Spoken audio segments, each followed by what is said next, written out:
Según la Comisión de la Verdad y Reconciliación, el conflicto inicia con la decisión del Partido Comunista del Perú, Sendero Luminoso, sobre iniciar la guerra en contra del Estado, donde existió un uso excesivo de violencia contra grupos subversivos y civiles.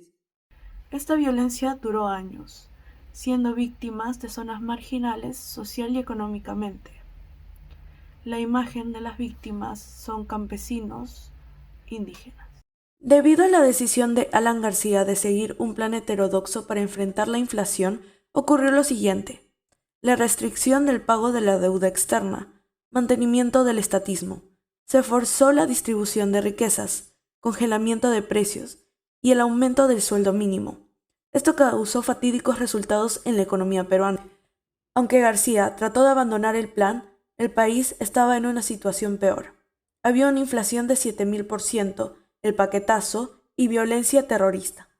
Entre mayo de 1980 y diciembre de 1982 se calcula el inicio con el robo de las ánforas en las elecciones. Se mandan a policías a zonas declaradas en emergencias. Los dos actores emergentes fueron Sendero Luminoso y la Policía Nacional del Perú, junto con las Fuerzas Armadas. El líder de Sendero Luminoso era un profesor de filosofía de la Universidad de Huamanga, quien se llamaba Abimael Guzmán. Ellos, motivados por un pensamiento maoísta, mantuvieron una estrategia del uso de la violencia terrorista, pues Sendero Luminoso consideraba que era el método más efectivo para destruir el viejo orden y fundar uno nuevo. El momento donde hubo el mayor enfrentamiento a Sendero fue en la época donde el mandatario Fujimori estuvo en el poder. Esto, junto con el control del desbalance económico, apoyó al voto popular del gobierno. Sin embargo, este utilizaría aquellos resultados en su beneficio para convencer a los peruanos que siga como presidente. La causa de este acontecimiento no es producto de una idea abrupta, más bien es algo que sucede por hechos ya pasados en el Perú. Como menciona Felipe Sobrinos en Irrupción del Maoísmo en el Perú, Sendero Luminoso y su pensamiento Gonzalo, la clave de este movimiento se ve en el líder, que claramente tiene un pensamiento maoísta, que probablemente es producto de este viaje que tiene a China, y claro, como él es profesor de filosofía, tiene claramente un gusto por la filosofía, y como viene a trabajar a Ayacucho como profesor de esta misma facultad, en un contexto donde la lucha social en los universitarios es de suma importancia, obviamente va a repercutir en los estudiantes este pensamiento donde en el maoísmo la lucha social se combate con actos de suma violencia, lo que después llamarían revolución. Según el informe final en su tercera parte, donde se comenta acerca de las secuelas de la violencia, se presentan las siguientes conclusiones. La violencia debilitó la organización social y política de las comunidades campesinas, lo que produjo su dispersión y fragmentación, al quedar debilitadas. Existieron cambios en el sistema de representación de estas comunidades, así como un vacío en el poder donde se produjo violencia.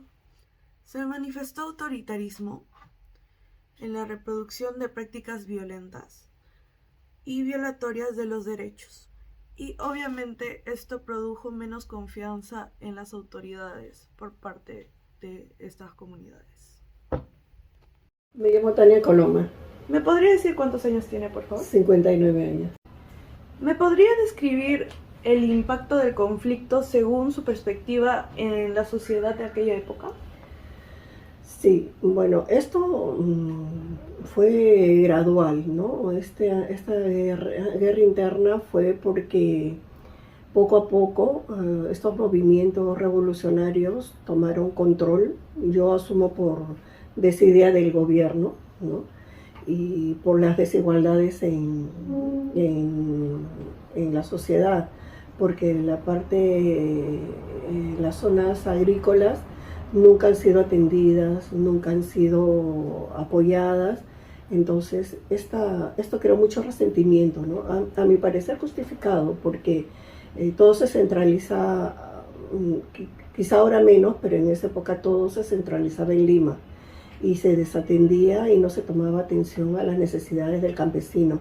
Y estos grupos supieron aprovecharlo a favor, y encima de la desinformación, porque no había pues las noticias inmediatas, supieron, o sea, concientizar a la gente del campo, que a veces no era muy preparada, y supieron explotar esa necesidad y esa desatención a favor, ¿no? Claro, estoy de acuerdo en eso. César Arevalo, ¿Cuántos años tiene? 57. Ok, vamos a hablar acerca del conflicto armado interno y voy a comenzar con esta pregunta. ¿Cómo cambió en su entorno el conflicto? No se podía salir a las calles, hubo escasez de comida, hicimos cola, un montón de gente en los supermercados. Uno salía a la calle a trabajar, pero no sabía si ibas a regresar, ¿no?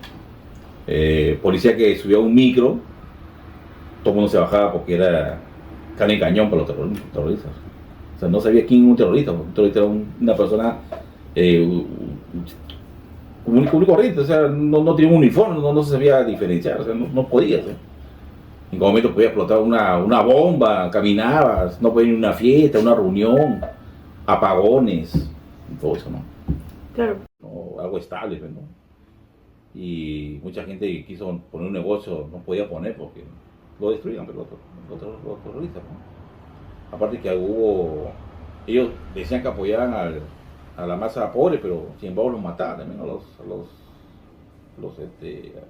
agricultores, a las provincias. No, si tú apoyabas a un policía, mataban a su familia y todo eso, ¿no? Como comenta María Eugenia, la violencia no afectó de la misma manera a los peruanos. Los departamentos con mayor índice de violencia fueron en provincia, y las víctimas en su mayoría hablaban una lengua indígena. Durante el video quise mostrar escenas de la realidad del Perú, pero solo te mostré parte de Lima y algo de Callao, al igual que los medios. No olvidemos lo sucedido, es importante reconocer que Perú es más grande que lo que muestra la televisión. Pensaba que no me iba a alcanzar el tiempo para poder comentar esta experiencia, pero hace poco conocí a un muchacho que provenía de Ayacucho.